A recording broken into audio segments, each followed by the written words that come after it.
Hello guys, कैसे हो आप? आई होप आप अच्छे होंगे, स्वस्थ होंगे। जो आज अपने टॉपिक लेके आए हैं वो लेके आए हैं विद्युत टॉपिक। क्लास 10th का साइंस का टॉपिक है विद्युत। उसको आज अपनी अच्छी तरह पूरा एक ही वीडियो में एक्सप्लेन करेंगे, इसलिए मेरे साथ वीडियो में अंत तक जुड़े रहना। अगर वीडियो अच्छी लगी तो लाइक करना, शेयर करना और मेरे चैनल को सब्सक्राइब करना, ताकि आपको समय समय पर मेरे नोटिफिकेशन है वो मिलते रहें। लेट्स स्टार्ट करते हैं अपने विद्युत टॉपिक।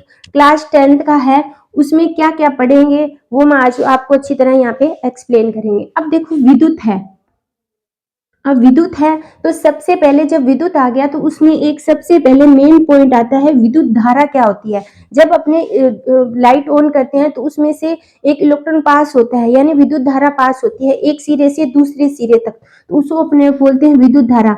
अब उसकी डेफिनेशन, परिभाषा क्या होगी वो मैं यहाँ पे नोट्स के जरिए आपको समझाऊंगी। आप यहाँ पे नोट्स का स्क्रीनशॉट ले सकते हो, अपने अलग से नोट्स बना सकते हो, ताकि बोर्ड की क्लास में आपको ये टॉपिक समझने में इजी हो। मैं पॉइंट पॉइंट टू पॉइंट ये चैप्टर है आपको कंप्लीट करवाऊंगी। इस जो वीडियो में आपको कंप्लीट है विद्युत के नोट्स है वो कंप्लीट मिल जाएंगे, इससे बाहर कुछ भी नहीं आएगा। अब देखो, विद्युत धारा की परिभाषा क्या होगी। आवेश में प्रवाह की दर को क्या बोलते हैं? विद्युत धारा। यानी आवेश में प्रवाह की दर को अपने बोलते हैं विद्युत धारा। अगर मैं विद्युत धारा का सूत्र मानूं, विद्युत धारा का सिंबल होता है आई, ठीक है। यानी किसी चीज का सिंबल कुछ ना कुछ होता है, यानी विद्युत धारा का सिंबल होता है आई। आवेश, आवेश का मतलब होता है क्यू बटे आवेश बटे समय, यानी आवेश में प्रवाह की दर, प्रवाह की दर जहाँ पे आता है उसमें नीचे हमेशा समय आता है। यानी विद्युत धारा इक्वल टू क्यू बटे, यानी आवेश बटे समय। अगर सिंपल फॉर्मूला लिखें तो आई बराबर क्यू बटे टी, ये विद्युत धारा का फॉर्मूला है। अब एग्जाम में क्वेश्चन किस तरह से आते हैं, कई बार अपने को आवेश दिया होता है, समय दिया होगा, विद्युत धारा पूछ सकते हैं, या अपने को विद्युत धारा दी होगी, समय आवेश पूछ सकते हैं, ठीक है। यानी आई बराबर क्यू बटे टी इसका क्या है, फॉर्मूला है। अब देखो यहाँ पे क्यू क्या है, क्यू क्या है, आवेश है। आवेश का क्यू का भी सूत्र होता है एन ई, यानी एन का मतलब क्या होता है, इलेक्ट्रॉनों की संख्या, ठीक है। और ई का मतलब क्या है, इलेक्ट्रॉन का आवेश, ठीक है। या आपने कह सकते हैं इलेक्ट्रॉन। ई का मतलब होता है इलेक्ट्रॉन और एन का मतलब होता है इलेक्ट्रॉनों की टोटल कितनी संख्या है। अब देखो, विद्युत धारा आई बराबर क्यू बटे टी, ये अब इससे अपने परिभाषा भी बना सकते हैं कि आवेश में प्रवाह की दर को विद्युत धारा बोलते हैं, या आवेश की प्रवाह की दर को क्या होगी, विद्युत धारा। ये अपनी होगी विद्युत धारा की परिभाषा। अब देखो, जब आवेश आया, समय अपने को पता है, समय हमेशा ध्यान रखना, जब भी किसी भी फॉर्मूले अगर समय आए तो समय हमेशा सेकंड में ही लेंगे, मिनट या घंटे में नहीं लेंगे। समय है जो वो हमेशा सेकंड में लेंगे। अब देखो, आवेश है तो आवेश की भी कुछ ना कुछ परिभाषा होगी, क्या होगी, किसी भी द्रव पदार्थ के मूल गुण, यानी कोई भी द्रव हो गया, लिक्विड हो गया, उसका जो मूल गुण है वो क्या कहलाता है, आवेश कहलाता है। अब आवेश दो प्रकार के होते हैं, एक होता है पॉजिटिव, एक होता है नेगेटिव, धनात्मक और ऋणात्मक। अब देखो, जब भी विद्युत धारा अपने पर लाइट पास कराते हैं तो उसमें एक सिरा पॉजिटिव होता है, एक सिरा नेगेटिव होता है, तो वो क्या कहलाता है, आवेश। यानी किसी भी द्रव पदार्थ का मूल गुण क्या कहलाता है, उसका आवेश कहलाता है। अब दो प्रकार के होते हैं, धनात्मक और ऋणात्मक। अब इतने जो पॉइंट टू पॉइंट आपको समझ आ गया होगा, आई होप ये इतना आपको समझ आ गया। साथ साथ में इसकी स्क्रीनशॉट ले लेना और अपने नोट्स तैयार कर लेना, ताकि जो बोर्ड के लास्ट के जो एग्जाम होंगे बोर्ड के, तो उस समय आपको याद करने में ज्यादा दिक्कत ना हो, ठीक है। अब देखो, अब ये तो था विद्युत धारा और आवेश की परिभाषा। उसके बाद अपने विद्युत धारा का फॉर्मूला लिख लिया। अब इसके जो मेन पॉइंट है, 5 पॉइंट, यानी विद्युत धारा और आवेश के मेन पॉइंट क्या है। अब देखो, गतिशील आवेश प्रवाह, धारा प्रवाह होता है। अगर कोई भी आवेश गतिशील होगा तभी उसमें धारा का प्रवाह होगा, वरना नहीं होगा। अगर कोई आवेश स्थिर है तो उसमें धारा का प्रवाह होगा ही नहीं, वो, ठीक है। यानी पॉजिटिव से नेगेटिव और नेगेटिव से पॉजिटिव नहीं जाएगा। इसका मतलब गतिशील आवेश ही का प्रवाह होता है। सेकंड पॉइंट है, एक इलेक्ट्रॉन बराबर। अब देखो, 1 इलेक्ट्रॉन का मान होता है, यानी एक इलेक्ट्रॉन में आवेश कितना होता है, -1.6 इंटू 10 की पावर -19 कूलाम।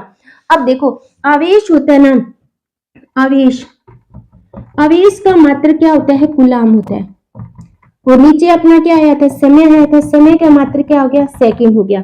यानी आवेश का मात्रक क्या होता है, कूलाम, यानी 1 electron equal to 1 minus 1 1.6 into 10 की पावर माइनस कूलाम। कूलाम का सिंबल होता है सी, ठीक है। आवेश का सिंबल होता है क्यू, समय का सिंबल होता है टी, और विद्युत धारा का सिंबल होता है आई। यानी आवेश का मात्रक अपने को पता है, ठीक है, समय का मात्रक अपने को पता है। अब बात आती है आई, विद्युत धारा का मात्रक क्या होगा। तो विद्युत धारा का जो मात्रक होता है, विद्युत धारा का एसआई मात्रक क्या होता है, एम्पियर होता है। यानी इसका जो एम्पियर को अपने कैपिटल ए से भी लिख सकते हैं, स्मॉल ए से नहीं लिखेंगे, अपने लिखेंगे कैपिटल ए से। फिर आता है देखो, विद्युत धारा का मात्रक एक, आवेश का मात्रक कूलाम और समय का मात्रक सेकंड। तो इस तरह लिख सकते हैं। यानी या अपने एम्पियर की अगर परिभाषा माने तो कूलाम बटे समय एम्पियर की परिभाषा होगी, ठीक है। तो आगे विद्युत धारा का मापन हमेशा एमीटर में होगा। ये बात थोड़ी सी समझने वाली है। एक होता है विद्युत धारा और एक होता है वोल्ट मीटर, ठीक है। जब भी अपने कोई भी इलेक्ट्रॉन पास करवाते हैं या अपने जब भी लाइट ऑन करते हैं या अपने घरों में जो भी तार होते हैं उसमें बल्ब होते हैं, वो वोल्टेज में होते हैं, कितने वोल्ट के होंगे, ठीक है। उसमें विद्युत धारा प्रभाव होगी और जो बल्ब होंगे वो कितने वोल्ट के होंगे, वो चीज है। अब देखो, जो विद्युत धारा होती है उसमें हमेशा एमीटर का में होता है। यानी जो विद्युत धारा है उसका मापन हमेशा एमीटर में होगा। और ये किस क्रम में होगा, ये हमेशा श्रेणी क्रम में होगा, इस तरह, इस तरह। यानी ये कोई तार है, मान लो यहां से लेके यहां तक, ठीक है। अब देखो, जो यहाँ पे ये होता है ना, ये होता है आर, यानी प्रतिरोध। जो आगे अपने वीडियो में, इसी वीडियो में आगे पढ़ेंगे कि प्रतिरोध या ओम क्या होता है, उसको अपने पढ़ेंगे। ये मान लो तार है, यहाँ पे जो ये श्रेणी क्रम में होगा, यानी जो तार है वो श्रेणी क्रम में लगाया जाता है। विद्युत धारा में जो तार होते हैं वो श्रेणी क्रम में लगाए जाते हैं। और जो वोल्ट मीटर होता है, यानी एमीटर होता है, वो तो श्रेणी क्रम में होगा। जो वोल्ट मीटर होगा वो समांतर क्रम में होगा। श्रेणी क्रम और समांतर क्रम है वो आगे अपने पढ़ेंगे। अब इसका मतलब है विद्युत धारा का मात्रा हमेशा एमीटर से होगा और इसको श्रेणी क्रम में व्यवस्थित किया जा सकता है। अगर यहाँ पे आ जाता है वोल्ट मीटर, यानी जो विभवांतर है उसको किस में मापते हैं, तो जो विभवांतर होता है उसको वोल्ट मीटर में मापा जाता है और उसको समांतर क्रम में व्यवस्थित किया जाता है। वो ही अपने आगे पढ़ेंगे। तो इसके आप स्क्रीनशॉट ले लेना, ठीक है बच्चों, ताकि आप अपना अच्छी तरह नोट्स है वो कंप्लीट कर सकते। अब अपने करेंगे आगे इसी का पॉइंट सेकंड। बच्चों, आगे वाला जो पॉइंट है वो है अपना विभवांतर। विद्युत धारा अपनी कर चुकी है, अब आता है विभवांतर।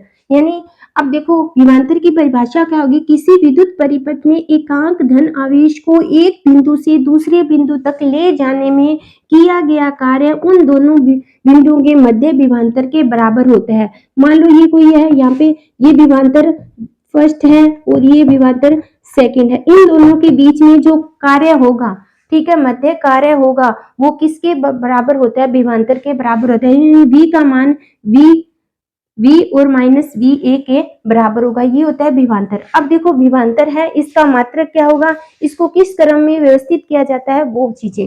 अब देखो, विभवांतर का मापन हमेशा वोल्ट मीटर में होगा।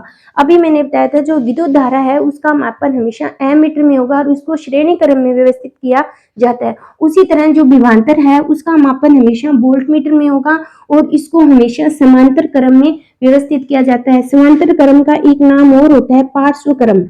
कई बार एग्जाम में समांतर क्रम न लिख के उसमें वहां पे पार्श्व क्रम भी लिखा हो सकता है। यानी जो विद्युत विभवांतर का मापन वोल्ट मीटर में होगा और इसको किसमें व्यवस्थित किया हुआ, श्रेणी क्रम। अब श्रेणी क्रम क्या होगी, मान लो ये अपना कोई विद्युत है, एक तो यहाँ पे होगा, फिर एक यहाँ पे होगा और एक यहाँ पे होगा। यानी ये तीनों है वो समांतर क्रम में व्यवस्थित होंगे। उसके बाद है एक, ये मेन पॉइंट है, इसमें एग्जाम में जो ऑब्जेक्टिव टाइप क्वेश्चन है वो आते हैं कि एमीटर वोल्ट मीटर का प्रतिरोध हमेशा अनंत होता है। यानी एक आदर्श वोल्ट मीटर होता है ना, उसका जो प्रतिरोध होता है वो अनंत होता है। अब अपने प्रतिरोध क्या चीज होगी वो आप यहाँ आगे पढ़ेंगे कि प्रतिरोध क्या चीज होती है। वोल्ट मीटर का एसआई मात्रक क्या होता है, वोल्ट, यानी वी को। अब मान लो ये कोई भी तार है, उसमें से अब मान लो यहाँ पे विद्युत धारा प्रभावित होती है एम्पियर में और यहाँ पे वोल्ट लगा हुआ है, जैसे अपना बल्ब है कितने वोल्टेज का है वो चीज होती है। यानी जो वोल्ट मीटर का एसआई मात्रक क्या होता है, वोल्ट होता है। ठीक है, अपने ने विद्युत धारा पढ़ ली, उसके बाद अपने ने विभवांतर पढ़ लिया। विद्युत धारा का मापन एमीटर में होगा और श्रेणी क्रम में होगा। जो विभवांतर है उसका मापन वोल्ट मीटर में होगा और समांतर क्रम में या पार्श्व क्रम में होगा। फिर तीसरा जो पॉइंट आता है वो आता है अपना विद्युत वाहक बल। इसकी डायरेक्ट डेफिनेशन पूछते हैं या इसका मात्रक पूछते हैं, बाकी इससे ज्यादा इसमें कुछ नहीं आता। अब देखो विद्युत वाहक बल क्या होता है, एक जो बुक है उसमें क्लियर डेफिनेशन नहीं दी हुई, इसलिए मैंने यहाँ पे जो है आपको पॉइंट टू पॉइंट ये लेसन है वो आपको समझा रही हूँ, ताकि आपको जैसे बुक है उसमें थ्योरी टाइप दिया हुआ है। ठीक है, तो यहाँ पे मैंने पॉइंट टू पॉइंट करा रही हूँ, आप स्क्रीनशॉट ले सकते हो या अपने नोट्स भी तैयार कर सकते हो। विद्युत वाहक बल क्या होता है, विद्युत धारा को एक स्थान से दूसरे स्थान तक पहुंचने के लिए जो बल लगाया जाता है उसे अपने क्या बोलते हैं, विद्युत वाहक बल। यानी अब देखो ये अपना है, यहाँ पे विद्युत धारा है, यहाँ पे थी, यहाँ से लेके यहाँ तक पहुंचने में जो अपने फोर्स लगाते हैं, बल लगाते हैं, उसे अपने क्या बोलते हैं, विद्युत वाहक बल। अब विद्युत वाहक बल का मात्रक क्या होता है, मात्रक उसको भी वोल्ट ही होता है, जूल बटे कूलाम। अगर विद्युत वाहक बल का सूत्र पूछे तो क्या होगा, जूल बटे कूलाम। जूल किसका मात्रक होता है, कार्य का, और कूलाम किसका मात्रक होता है, आवेश का। यानी जूल बटे कूलाम को अपने वोल्ट भी लिख सकते हैं। तो ये 3 पॉइंट हो गए अपने विद्युत धारा, विभवांतर, और आगे वाला जो हो गया अपना विद्युत वाहक बल। आगे वाला जो बच्चों अपना टॉपिक है, अपने ने विद्युत धारा, विभवांतर और विद्युत वाहक बल तीनों पढ़ चुके हैं। अब अपने पढ़ेंगे विद्युत धारा के प्रकार कौन कौन से होते हैं। अब देखो विद्युत धारा होती है, 2 प्रकार की होती है, एक होती है प्रतिवर्ती धारा, एक होती है दिष्ट धारा। यानी एक होती है एसी और एक होती है डीसी। एसी को अपने बोलते हैं प्रत्यावर्ती धारा और डीसी को बोलते हैं अपने दिष्ट धारा। अब देखो इसका उपयोग कहाँ कहाँ होगा। सबसे पहले अपने पढ़ेंगे प्रतिवर्ती धारा, जिसे अपने क्या बोलते हैं, एसी। अब देखो इसका मान दिशा और समय के अनुसार बदलता रहता है। जैसे समय और दिशा के अनुसार है वो प्रत्यावर्ती धारा है, उसका मान क्या होता है, चेंज होता रहता है। सेकंड होता है संपूर्ण विश्व में एसी का उत्पादन किया जाता है। कहने का मतलब होता है जो पूरा विश्व है उसमें एसी का ही निर्माण होता है, एसी का उत्पादन होगा, डीसी का उत्पादन नहीं होगा। तो अपने एसी को डीसी में कन्वर्ट करेंगे। घरों में प्रतिवर्ती धारा का सप्लाई होता है, जो अपने घर होते हैं ना उनमें जो सप्लाई होगा वो प्रतिवर्ती धारा से होगा, और कितने में, 220 वोल्टेज और 50 हर्ट्ज आवृत्ति की जो दिष्ट धारा अपने है, जो प्रतिवर्ती धारा है वो उत्पादित होती है। ये इंपॉर्टेंट है, इसमें छोटा जो क्लास 10th में है इसमें ऑब्जेक्टिव टाइप या रिक्त स्थान वाले क्वेश्चन है, काफी पूछे जाते हैं। उसके बाद आता है विद्युत ट्रेनों को चलाने के लिए प्रत्यावर्ती धारा का उपयोग किया जाता है। विद्युत ट्रेनों, जो लाइट से ट्रेनें चलती है उसमें भी इसका उपयोग किया जाता है, प्रत्यावर्ती धारा का उपयोग किया जाता है। उसके बाद आता है अपनी दिष्ट धारा यानी डीसी। इसका मान समय और दिशा के अनुसार नहीं बदलता। यानी जो प्रत्यावर्ती धारा है उसका मान समय और दिशा के अनुसार बदलता है, लेकिन जो दिष्ट धारा है उसका मान समय और दिशा के अनुसार नहीं बदलता। रेलगाड़ी के डिब्बों को चार्ज करने के लिए किसका उपयोग किया जाता है, डीसी का उपयोग किया जाता है। लेकिन पूरे विश्व में डीसी का उत्पादन नहीं होता, उसको एसी को डीसी में क्या किया जाता है, कन्वर्ट किया जाता है। अब आप मेन पॉइंट आता है कि एसी यानी प्रत्यावर्ती धारा को जब दिष्ट धारा में करते हैं तो वो करते हैं अपने रेफ्रिजरेटर से, और डीसी को यानी डीसी को जब एसी में परिवर्तित करता है वो कौन करता है, अपने घरों में जो इन्वर्टर लगाया जाता है वो डीसी को एसी में कन्वर्ट करता है। जो घरों में अपनी जो सप्लाई होती है वो प्रत्यावर्ती धारा से ही होती है। तो यहाँ तक अपना ये जो टॉपिक है वो कंप्लीट होता है। जो आगे वाला टॉपिक है वो आगे नेक्स्ट वीडियो में लेके आएंगे, क्योंकि ये वीडियो काफी लंबी हो जाएगी। ठीक है बच्चों, तो ये टॉपिक है वो आगे अपने नेक्स्ट वीडियो में कवर करेंगे, इसलिए मेरे साथ वीडियो में अंत तक जुड़े रहना। वीडियो अच्छी लगे तो लाइक करना, शेयर करना और मेरे चैनल को सब्सक्राइब करना। Thank you.